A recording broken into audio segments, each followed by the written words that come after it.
오늘 우리에게 주신 하나님의 말씀은 사무엘하 6장 6절에서 15절 말씀을 함께 보겠습니다.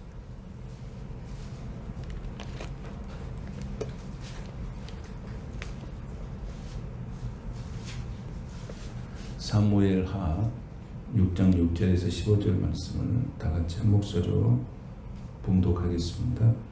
6절부터 같이 봉독합니다. 그들이 나곤의 타작마당에 이르러서는 소들이 띠므로 웃사가 손을 들어 하나님의 궤를 붙들었으니 여호와 하나님이 웃사가 잘못함으로 말미암아 진노하사 그곳에 치시니 그가 거기 하나님의 궤 곁에서 죽으니라. 여호와께서 웃사를 치심으로 다윗이 분하여 그곳을 베레스 웃사라 부르니 그 이름이 오늘까지 이르니라. 다윗이 그날에 여호와를 두려워하여 이르되 여호와의 궤가 어찌 내게로 오리오 하고 다윗이 여호와의 궤를 옮겨 다윗 성 자기에게로 메어 가기를 즐겨하지 아니하고 가드 사람 오벳 에돔의 집으로 메어 간지라. 여호와의 궤가 가드 사람 오벳 에돔의 집에 석 달을 있었는데 여호와께서 오벳 에돔과 그의 온 집에 복을 주시니라. 어떤 사람이 다윗 왕에게 아뢰어 이르되 여호와께서 하나님의 궤로 말미암아 오벳 에돔의 집과 그의 모든 소유에 복을 주셨다 한지라. 다윗이 가서 하나님의 궤를 기쁨으로 메고 오벳 에돔의 집에서 다윗 성으로 올라갈새 여호와의 궤를 맨 사람들이 6걸음을 가매 다윗이 소와 살찐 송아지로 제사를 드리고 다윗이 여호와 앞에서 힘을 다하여 춤을 추는데 그때에 다윗이 배 에봇을 입었더라. 다윗과 온 이스라엘 족속이 즐거이 환호하며 나팔을 불고 여호와의 궤를 메어 오니라. 아멘.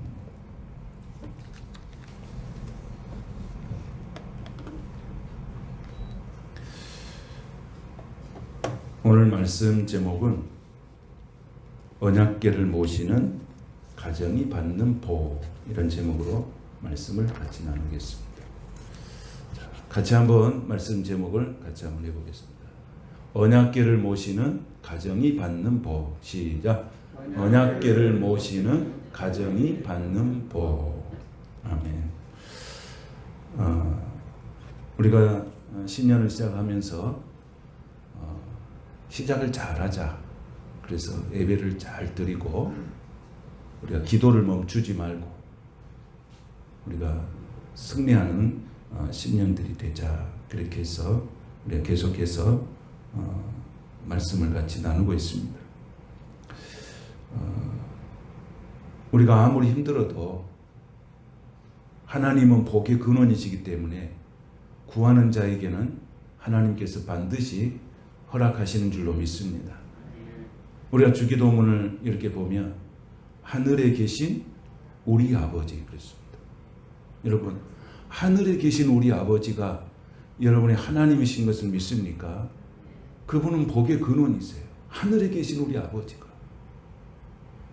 사도신경을 시작할 때 어떻게 합니까? 사도신경 시작할 때 어떻게 합니까? 사도신경 전능하사 천지를 만드신 하나님. 여러분, 전능하시고 천지를 만드신 분이 나의 하나님이신 것을 믿으시길 바랍니다. 그분이 복의 근원이에요. 그래서 구하는 자에게 주신다고 약속하신 거예요.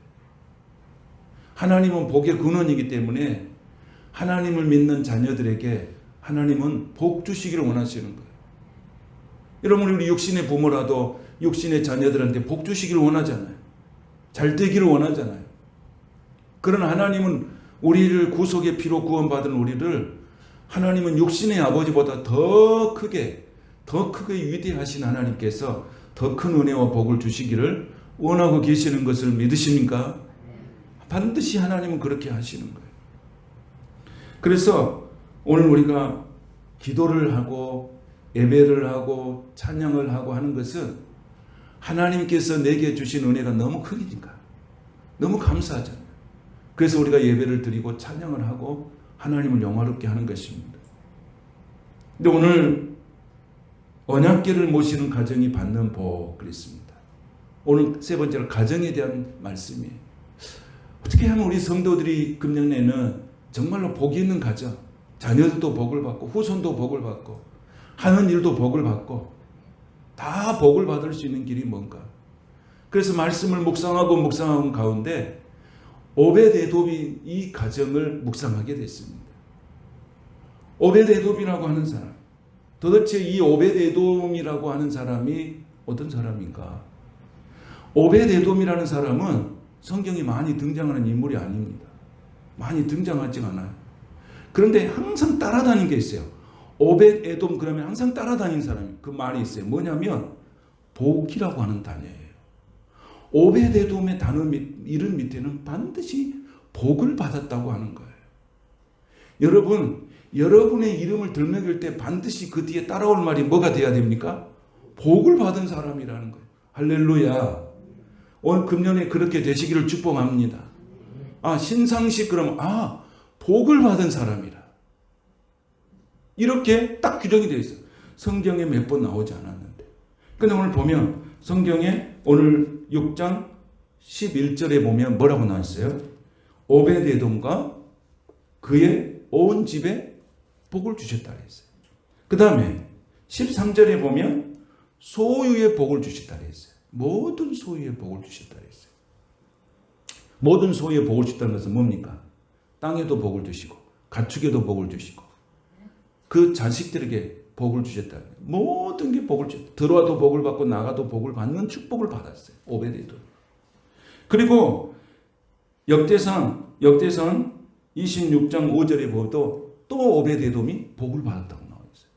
그리고 역대상 13장 14절에 가도 또 오벳에돔을 이야기하면서 그 다음에 복을 받았다고 나와 있어요.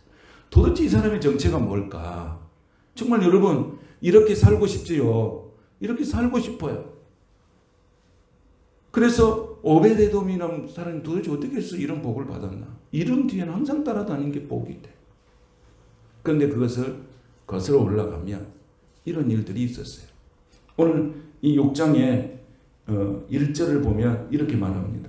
다윗이 이스라엘에서 뽑은 무리 3만 명을 다시 모으고 그런 말이 있어요. 1절에 그렇게 나와 있죠. 그런데 이 일이 어떤 일이냐면 다윗이 권력을 잡았어요. 다윗이 권력을 잡고 보니까 법궤가 어디가 있어요? 예루살렘에서 이 하나님께 찬양하고 예배하고 복을 받고 싶은데 이 법궤가 어디가 있냐면 아비나답의 집에가 있는 거예요. 그러니까 이 다윗의 마음 속에는 빨리 그것을 예루살렘으로 이동을 시켜서 모든 백성들이 복을 받는 그런 법궤로서 하나님의 축복을 받는 그런 백성과 나라가 되기를 원하는데 아비나답의 집에가 있는 거예요.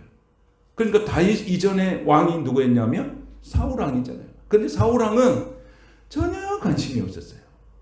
법궤에 대한 관심이 전혀 없었어요. 영적인 것에 전혀 관심이 없었어요. 하나님에 대한 관심이 전혀 없었어요. 그러니까 법궤가 어떻게 하냐면 방치되어 있는 거예요. 방치되어 있어요. 그러니까 사울이 복을 받았겠어요? 못 받았겠어요? 그런데 그것을 이제 생각하다가 이 법궤를 이제 예루살렘으로 이제 모시고 와야 되겠다. 그리고 군사를 3만 명을 데리고 이제 아비나답의 집에 가는 거예요.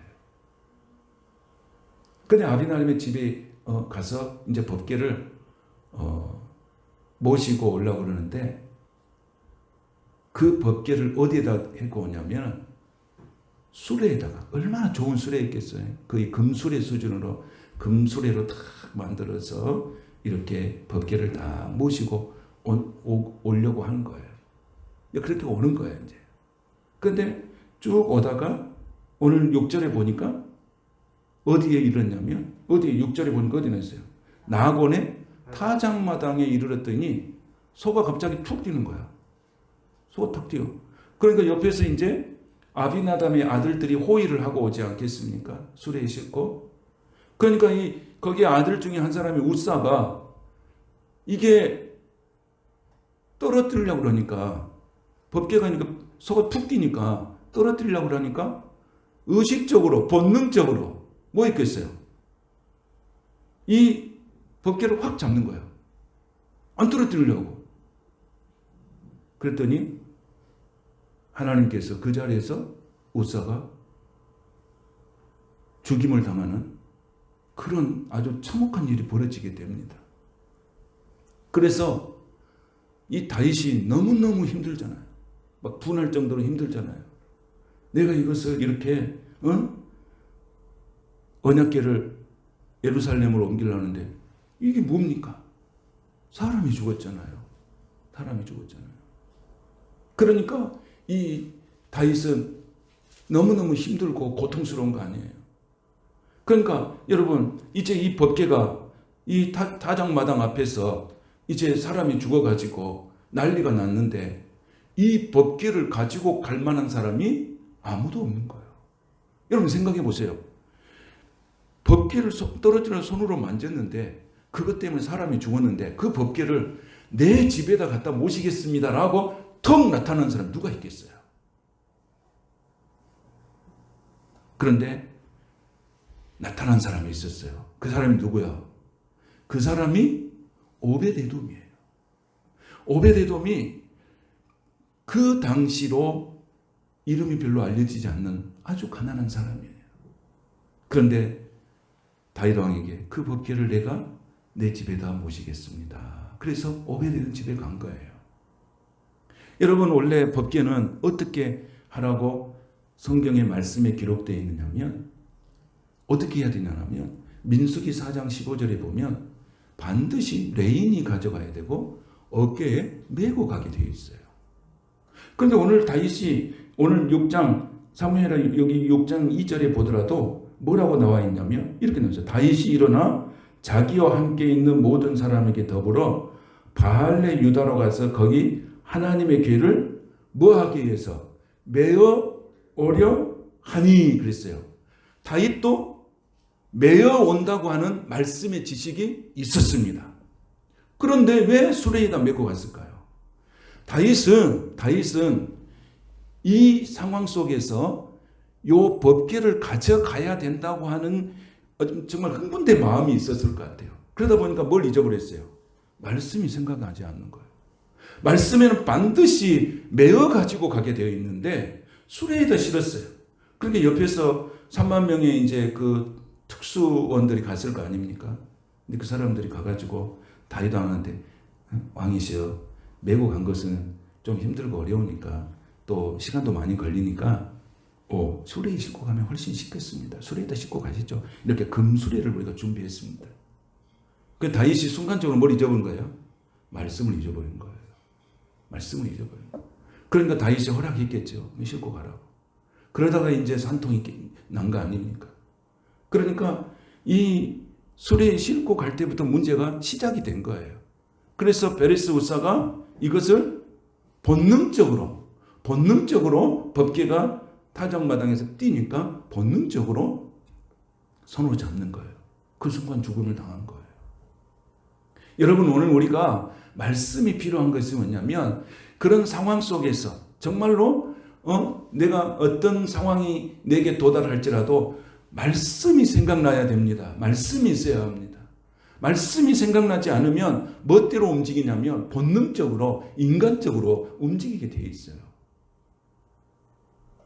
저번에 집사람이 이렇게 눈 왔을 때 차를 가지고 갔어요. 그런데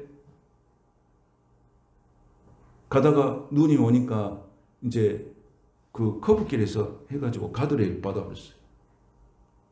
그 전화가 왔어요. 여보, 내가 차를 받아버렸다고. 그래서 내가 가면서 느꼈어요.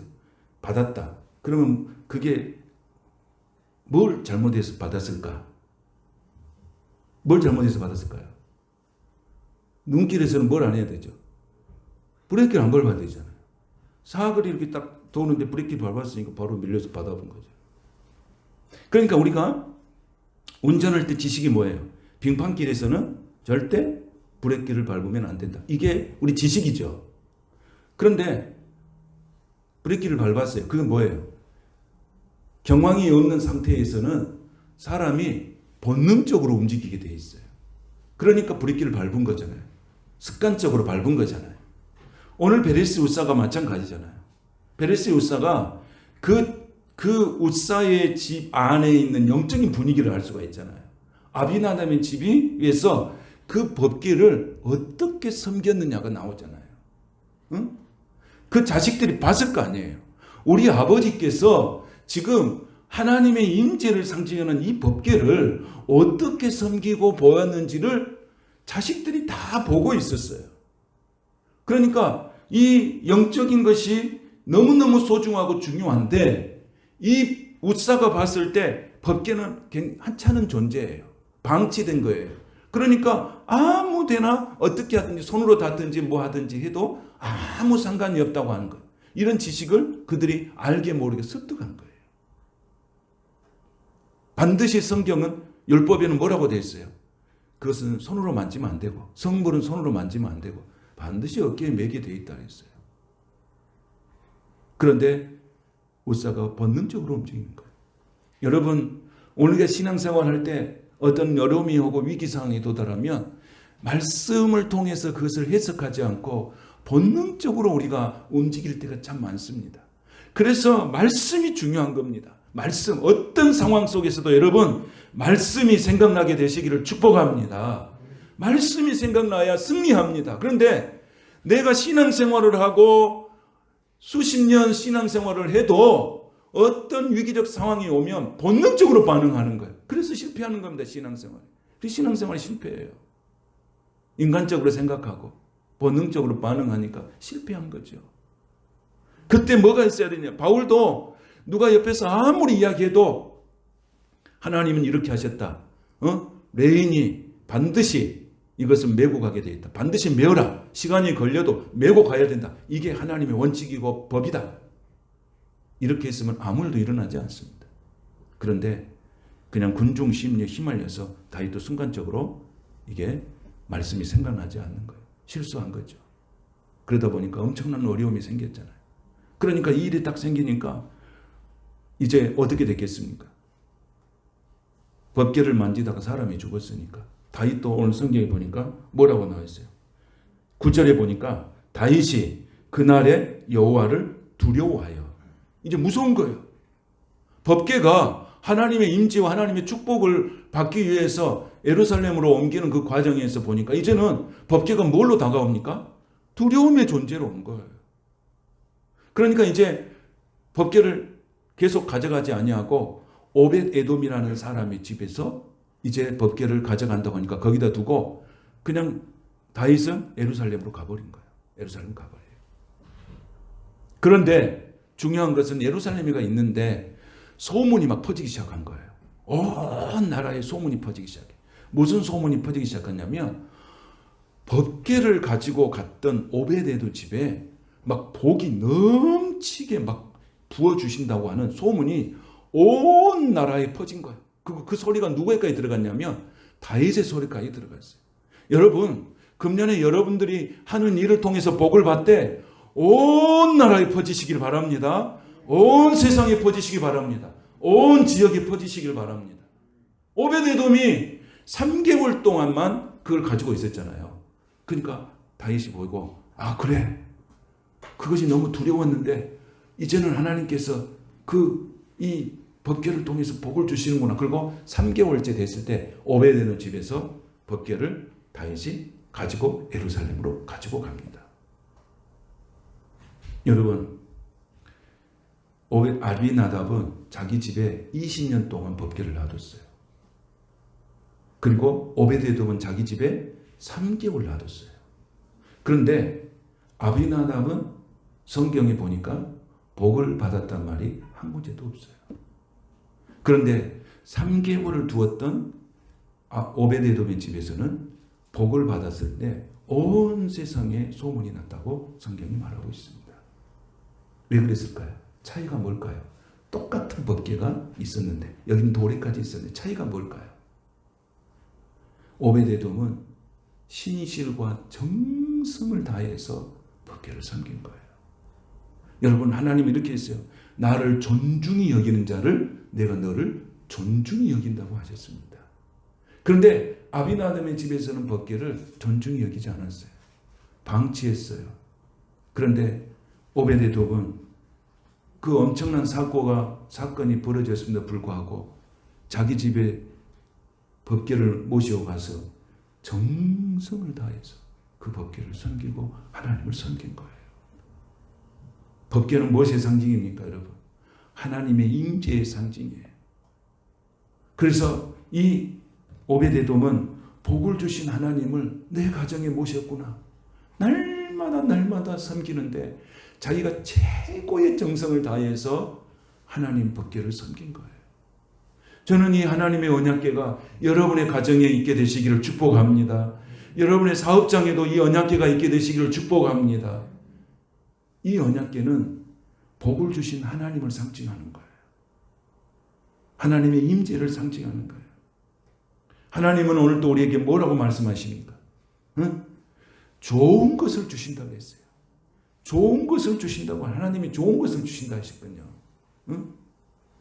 육신의 부모도 너희에게 좋은 것을 줄 줄 알거든 하물며 하나님께서 너희에게 좋은 것을 주시지 않겠느냐 하셨어요.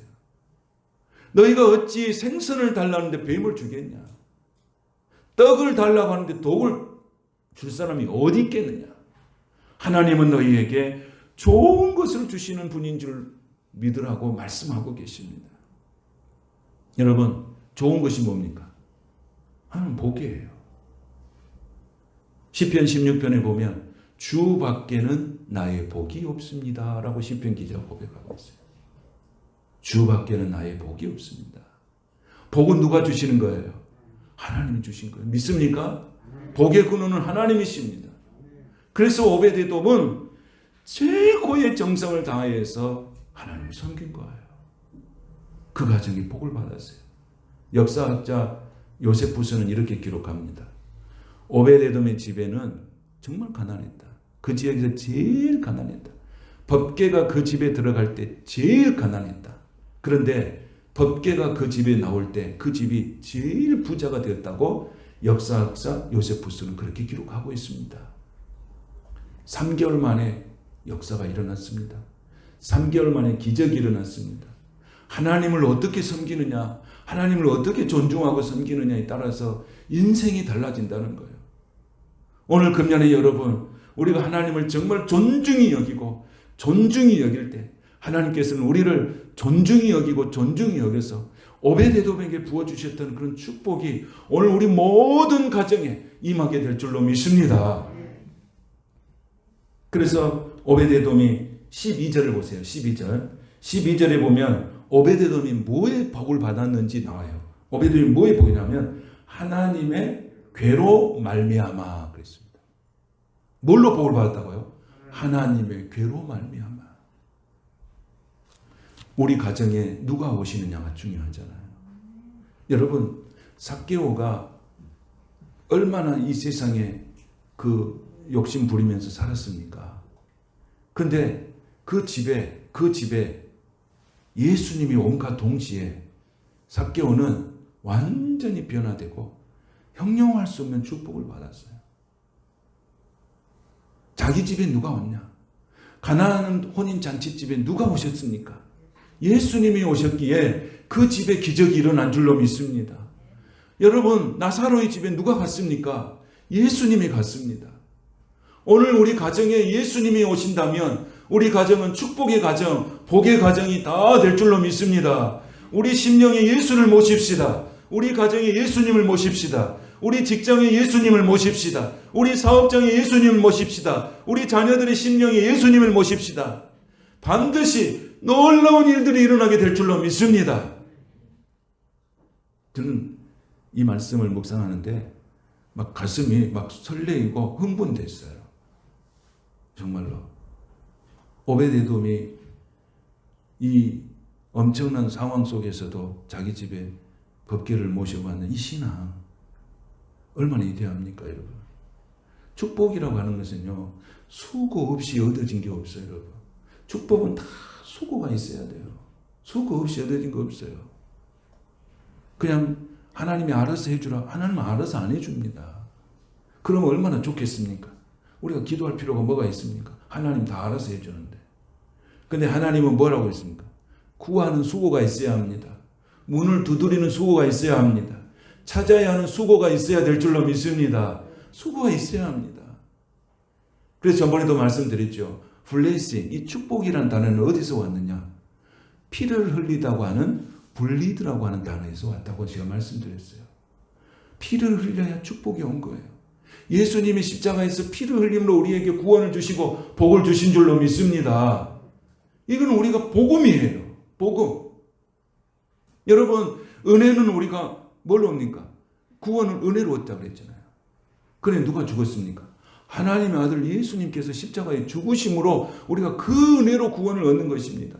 그러니까 하나님은 자기 아들을 죽이면서 우리에게 구원을 베풀어 주신 거예요. 엄청난 대가가 있었잖아요. 피를 흘리는 대가가 있었잖아요. 수고의 대가가 있었잖아요. 하나님의 아픔이 있었잖아요. 하나님의 고통이 있었잖아요. 자기 아들을 죽이는 하나님의 고통을 통해서 내가 구원받은 거예요. 시편 120편의 발판에 보면은 이렇게 말씀하고 있어요. 하나님의 자녀들에게 주신 축복, 네 손이 수고한 대로 먹을 것을 줄 것이다. 그리고 네 상 주변에 있는 자식들은 감람나무. 여러분, 이런 축복을 상상하시면서 우리가 금년을 살아갈 수 있기를 원합니다. 오늘 오베데돔이 뭐라고 했습니까? 그의 모든 소유에 뭘 주셨다? 복을 주셨다. 여러분, 그의 모든 소유에, 그냥 복을 주셨다로 끝나는 것이 아니고 그의 모든 소유에 복을 주셨다. 그러니까 뭡니까? 자기가 가진 소유가 뭡니까? 땅이 있을 거 아닙니까? 가축이 있을 거 아닙니까? 자식이 있을 거 아닙니까? 자기가 운영한 사업이 있을 거 아닙니까? 직장이 있을 거 아닙니까? 그의 모든 소유에 복을 주셨다. 법궤를 몇 개월 모셨는데? 3개월. 여러분, 우리가 하나님을 섬길 때 정성을 다해서 섬기시기를 축복합니다. 여러분, 오베데돔이 내가 이 법궤를 가지고 가면 하나님이 이런 복을 주실 거다 가져갔겠습니까? 만약에 그렇다면 거기 3만 명의 군사가 서로 가져가려고 했을 겁니다. 그런데 사람이 죽었잖아요. 그러니까 아무도 가져갈 사람이 없어요. 아무도 가져갈 사람이 없어요. 그런데 오베데돔이 그건 내가 가져가겠습니다. 여러분, 항상 하나님의 헌신된 자리는 서로 달려간 사람이 없어요. 자원하는 사람을 통해서 하나님이 복을 주시는 거예요. 응? 3만 명의 군사들이 다윗하고 갔지만 왕이시여 내가 우리 집에 모시겠습니다. 없어요. 그는 가난하고 힘없고 아무 배경 없는 오베데돔이 나타나서 왕이시여 우리 법궤 우리 집에 모시겠습니다. 그때는 누구보다도 오베데돔이 더 유리합니까? 다윗보다도 유리하게 보이잖아요. 하나님이 다윗보다 유리해. 그러니까 그 가정에 3개월 동안 있는데 이제 다윗이 시기가 난 거예요. 오베데돔이 복을 받았다는 시기가 난 거예요.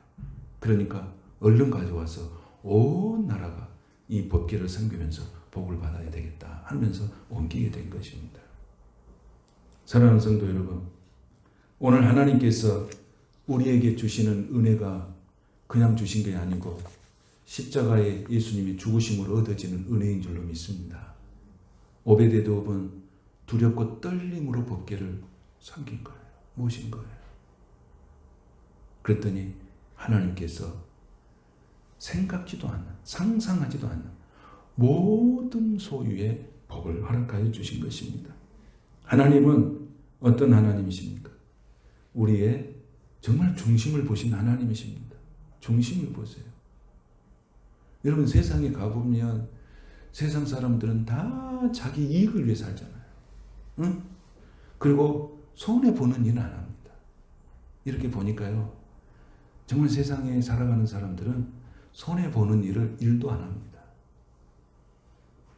그런데 예수님은 뭐가 복이라고 했냐면 네가 세상에서 핍박을 받는 것이 복이라고 했어요. 다시 말하면 네가 세상에서 손해보는 것이 복이라고 했어요. 여러분, 내가 세상에서 손해본 것 이상으로 하나님은 채워주신 하나님이신 것을 믿으시기 바랍니다. 오베데돔이 가져갔을 때 어쩌면 이게 내가 인생이 끝날 수도 있어, 손해볼 수도 있어 하고 여러 가지 마음이 교차할 수도 있습니다. 그런데도 가져간 거예요. 여러분, 세상에서 내가 이익을 보려면 항상 갈등이 생기고요. 하나님의 영광을 반드시 가리게 되어 있습니다. 그런데 내가 조금만 손해보면요, 하나님의 영광을 받으세요. 그리고 그 영광을 받으신 하나님께서 기뻐하시고 내게 손해본 것 더 이상으로 하나님의 축복해 주신 것을 여러분 믿으시길 바랍니다. 하나님 그렇게 하십니다. 그래서 예수 믿는 사람은 좀 손해보고 살아도 하나님이 다 갚아주신다는 이 믿음을 가지셔야 됩니다. 이 믿음. 사람을 내가 인생을 살아보고 사람을 상대해 보니까 절대 내가 이익을 보려고 하면 안 되겠더라. 그럼 반드시 갈등이 생기고 하나님의 영광을 가린다고요. 근데 내가 손해보면 하나님의 높임을 받으시더라고요. 그래서 사무엘상 아까 2장 30절 말씀 있잖아요. 나를 존중히 여기는 자를 내가 존중히 여기고 나를 멸시하는 자를 내가 경멸하리라 그랬어요. 여러분, 오늘 하나님께서 우리에게 주시는 축복의 마음, 존중히 여기는 이 마음, 하나님을 사랑하는 마음, 이 마음이 여러분의 어떤 상황 속에서도 흔들리지 않게 되시기를 축복합니다. 법궤는 뭡니까? 복을 주신 하나님의 임재예요. 복을 주신 하나님의 임재. 여러분의 가정에 이 언약궤가 충만하게 자리하고 있게 되시길 원합니다. 금년에 저와 여러분의 가정이 오벳에돔의 가정처럼 신실하게 정말 성의 있게 정성껏 하나님을 존중히 여기면서 나아갈 때 하나님의 약속하신 축복들을 우리의 모든 삶 가운데 부어주실 줄로 믿습니다. 복 중에 복, 예수를 믿는 복이에요. 하늘의 신령한 복이에요. 하늘의 복과 땅의 복으로 넘치는 금년이 되시기를 주님의 이름으로 축원합니다. 걸어가신 하나님 감사합니다. 오늘 오벳에돔이 주님에 대한 신실한 믿음을 통해서 그가 가진 모든 소유가 복을 받았다고 말씀하셨으니 오늘 우리가 하나님을 더 존중히 여기고 더 복되게 섬겨서 정성을 다해서 섬김으로 하늘의 복과 땅의 복으로 넘치는 해가 되는 귀한 성도의 삶이 되게 하여 주옵소서. 예수님의 이름으로 축복하며 기도하옵나이다. 아멘.